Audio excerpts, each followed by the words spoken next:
Sevgili Kutsi ile ilgili çok ufak bir veteran var. Onu ben göstermek istiyorum. Geçen senelerde geldiğinde yapmıştık onun devamını. Kutsi ismi hani böyle efekt gibi de bir isim.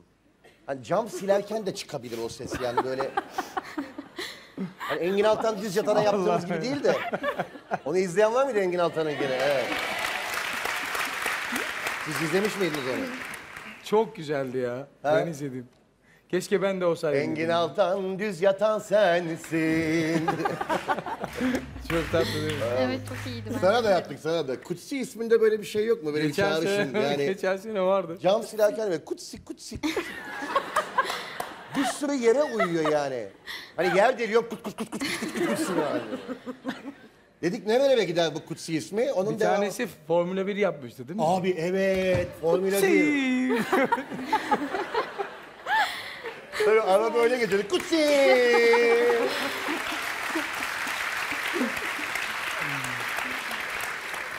Aklınıza başka bir şey geliyor mu Kutsi ismiyle ilgili? Ne? Hapşırık. Ha. Evet ya hapşırık. Kutsi! Pardon. Çok yaşa. Kutsi! diye de arkadan bir izleyelim. Kutsi ile ilgili yeni neler yapmışız. Evet.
Ya horoz güzeldi değil mi? He? Şu horozu bir daha aradan çekip çıkartabiliyorsanız horozu bir kere daha bir gösterelim. Ne olur ya? Kutsi! Evet Allah'ım. Peki devam edeceğiz. Kanalımıza abone olarak tüm videolardan anında haberdar olabilirsiniz.